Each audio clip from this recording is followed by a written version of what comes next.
I never imagined the future would turn out like this. Life is really fascinating. When I was 10, my parents passed away in an accident. My dad was a fisherman of few words, and my mom had the kind heart who supported him. One night, unusually, they both went out on the boat, and it capsized. They never returned. I was just a little kid then, and I was taken in by my grandmother, Harriet, and became her adopted child. That was a date. Your mom looked forward to every anniversary that your dad would invite her for a seaside date, but who could have imagined it would come to this? Grandma spoke with a hint of loneliness in her voice. Then, with a quiet yet strong voice, she reassured me, "Don't worry, I'm here for you." That's how she encouraged me. Grandma lived alone. The house, frankly, couldn't be called pretty. It was a rundown apartment. "I'm sorry for such a modest home. We're not well off." That was often followed by an apology. But I loved living with Grandma so much that it never bothered me, and I'd say, "I don't mind at all. Please don't apologize." I always tried to respond in a way that wouldn't make her worry, and kept a smile on my face. Being poor didn't bother me. I was determined to make it through. As long as I had my dear Grandma, who was always there to encourage me, I felt like I could handle anything. I wouldn't be beaten. That alone gave me the confidence to keep living. I studied hard to make Grandma proud. Thanks to that, my grades improved rapidly, and by the time I was in the first year of middle school, I was at the top of my class. This drew a lot of attention at the school, but not everyone thought well of it. "It's Kyle from my class. Hey, I heard you're living with your poor granny. That's why her clothes are always so tattered, huh?" Kyle said, and his cronies laughed uproariously. My clothes are hand-me-downs from a neighbor who graduated, and it's true that it might not be the best. But it's something my grandma got for me by humbling herself and asking for it. I couldn't stand them laughing at such a treasured clothes, yet I was too frustrated to talk back. Our house walls are thin, so I didn't want Grandma to hear me crying. When I was alone at home, I cried quietly. Keeping quiet, I feared I'd just sink into worse thoughts, so I helped my grandma more actively. Once a month, I'd take her to the seniors' meeting held nearby, or accompany her to the doctor's. She had bad legs, and having even one person for support seemed to help. She'd always say thank you, but I was too embarrassed by my adolescence. I could never respond properly, just gave a sheepish smile. But her words always lifted my spirits. Having suddenly become her adoptee, I was always worried about being a burden, so being able to help felt incredibly good. I went to a public high school because the tuition was affordable. I worked part-time at night to help with the living expenses. I'd always helped out, but being able to contribute directly to our finances eased some of my worry about being a burden. Of course, I kept up with my studies, worked hard for my university entrance exams, and got into my first choice, a national university. I received a grant scholarship, which allowed me to study without taking on debt. My friends hear a lot of bragging from me. I always tell them, my grandson is just the cutest and such a hard worker. Grandma told me this with such joy, time and time again. Knowing she praised me even when I wasn't around made me so happy that I threw myself into my university studies with even more zest. I enjoyed learning French the most. As I was thinking about what I could do something with it, the doctor we often visited at the hospital suggested if I want to do volunteering work. It was a simple gig, interpreting for those who needed it. Of course, I said yes. The days were tough, but I remember them as some of the most fulfilling ones I've had. And then, it was time for job hunting. I applied to several companies but kept getting rejected after the interviews. It was during this time, at a job fair, when I was stopped by a voice I recognized. "Hey, is that you, Charlie?" Charlie, right. I couldn't forget him. Kyle, the unpleasant guy from my elementary and middle school days, was right there in front of me. Why are you here? I'm job hunting too. Came to listen in. I'm interested in this industry. You're here to listen as well, aren't you? Well, I bet the company I landed job at will be much better. With that shabby suit you're wearing, looking like a hand-me-down, I doubt you'll get through anywhere. Kyle laughed in that same mocking way he used to. You don't know that.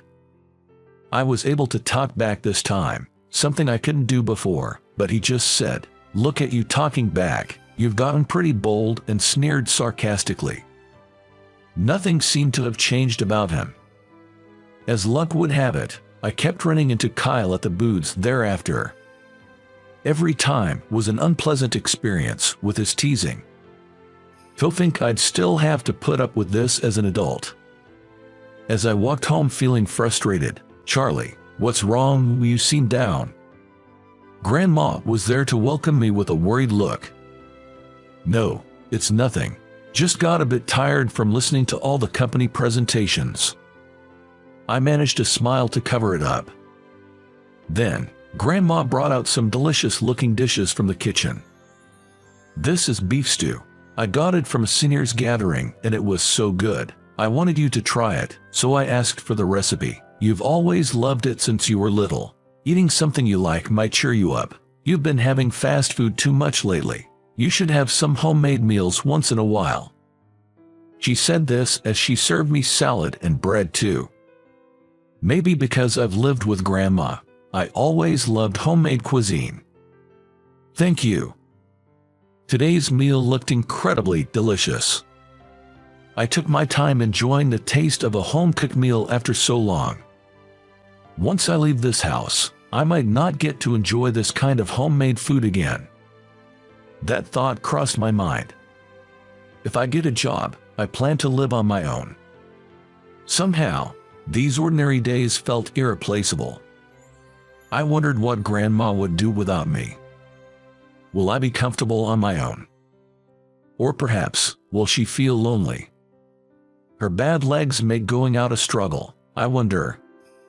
It might even become difficult to attend the seniors club meetings she looks forward to. Various thoughts raced through my mind, and before I noticed, I was tearing up. "What's wrong? You look so tired. Are you okay?" Realizing I had caused concern, I hurriedly replied, "I'm fine now. I got to eat Grandma's cooking after a long while. It really cheered me up. There's nothing like home cooking. I've been so busy lately, often just grabbing some fast food, but I'll make sure we have meals together like this more often. Can I ask you to make stew again sometime?"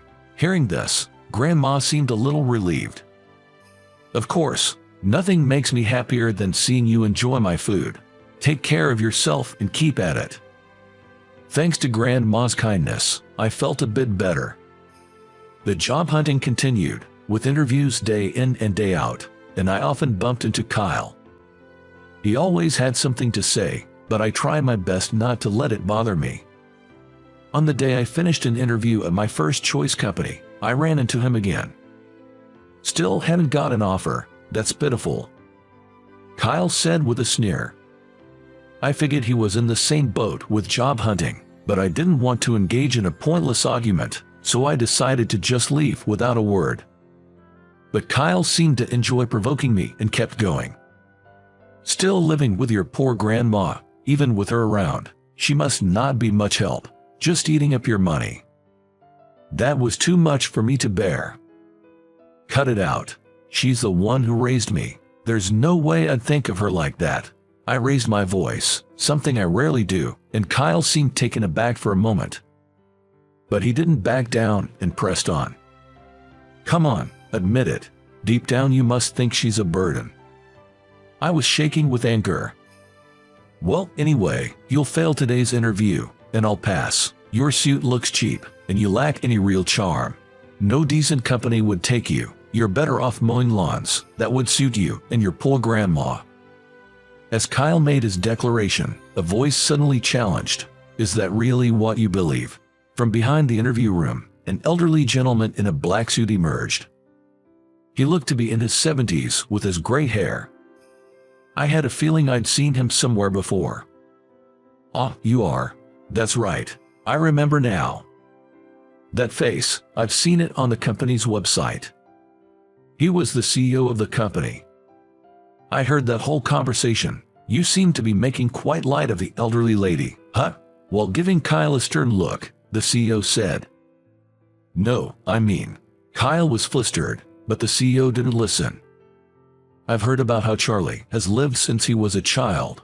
I understand he cherishes the grandmother he lives with very much, and yet, you spoke quite harshly about her. At the CEO's words, Kyle was trembling. Even with a quick glance, I could see he was sweating bullets. Curiously, I asked the CEO a question. How come you know about me? Well, I happen to know your grandmother, Harriet. I enjoy conversing with people, and often participate in the seniors' gatherings, where I became friendly with her after our chats. Who would have thought the CEO was connected to my grandma? I was totally blown away by this unexpected turn of events. I'm well aware of the support you've given to Harriet with her bad legs. She always talks about you. She talks to everyone that she's got a grandson to be proud of, who never gets discouraged despite the tough times, always has a smile on his face, takes on lots of part-time jobs to help out with her finances, and studies hard too.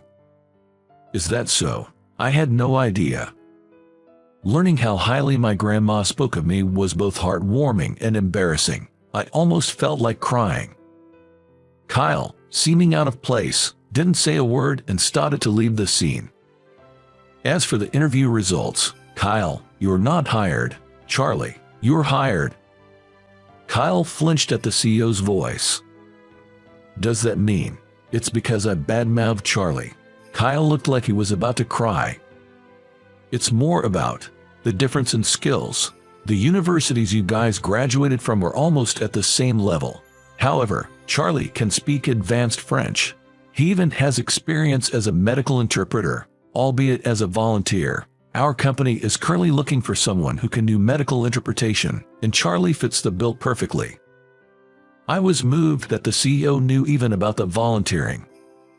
In comparison, Kyle, it seems you have a French qualification, but that's just for tests. Do you actually speak it? We have plenty of people who speak French. Unless you have knowledge about medical or pharmaceutical stuff, to be honest, it's going to be tough. That's why, quite simply, you don't stand out. Sorry, but you'll have to look elsewhere. Having been told this straight by the CEO, Kyle slumped to the ground. Charlie, I'd really like you to shine with us. Yes. Thank you so much. I felt rewarded for all my hard work and was happy. I went straight home and told my grandma. My goodness, congratulations, and to think you went for an interview at Shane's company. I'm surprised but so happy. Grandma was delighted as if it were her own joy. When I asked, it turned out she had known the CEO for a long time. I've known Shane at the Seniors Club since you started living here. We still get together to play cards, have tea, and enjoy each other's company. I knew he was a CEO but had no idea it was of such a large company. Grandma was so surprised that she said she would call the CEO. The CEO of my first choice company was an old friend of my grandma's, which felt kind of strange. After making the call and confirming it was true, she chatted for a bit and handed the phone to me before handing. Charlie, it was nice to talk with you today. Thank you too. It feels kind of strange, doesn't it? Just a moment ago, we met as the CEO and a job seeker. True. I'd like to also get along as Harriet's friend from now on. How about dinner, the three of us, sometime? I was a bit surprised by the invitation. I wondered if it would be okay to have dinner with the CEO. I was at a loss for words on how to respond when I was told, please switch with Harriet, so she took over.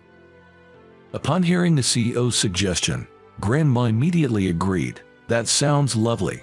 Let's definitely have a meal together, and quickly set a date. Honestly, I was confused, but seeing how delighted Grandma was, I thought, well, why not? The following week, we had dinner as promised. It was a typical family restaurant, the kind you wouldn't expect the CEO of a big corporation to visit. Are you sure this place is okay? maybe somewhere more upscale, or maybe you're just being considerate of us." But the CEO shook his head. "I'm a self-made man, so I prefer to live a down-to-earth life," the CEO replied with a smile. "Fancy places just don't sit well with me, so I often come to this restaurant. Since I'm a regular customer, all the waitstaff know me by face." The CEO's words, spoken with a warm smile, seemed to be genuinely true. Every time the waiters came to the table, they spoke to the CEO. Watching this, I started to relax. The three of us ordered the steaks that the CEO recommended, chatting and eating until we were completely stuffed. Having the meals with the three of us turned out to be more delicious than I expected. While Grandma went to the restroom, I escorted her to the hallway. Upon returning to our table, the CEO struck up a conversation. "Actually, I would like to go out with Harriet," he confessed.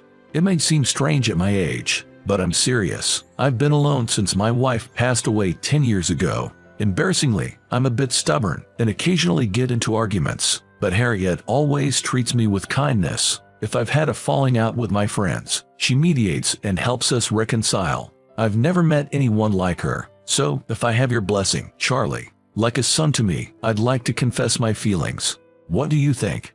I smiled quietly and nodded at the nervous-looking CEO. "Of course, I'm all for it." And before I could finish, we heard "So that's how it is." Turning around, Grandma was there. A staff member had brought her back to the table. I hadn't noticed at all. "I wonder how much she heard." "I would be so happy to be with you. And Charlie agrees. Please take care of me."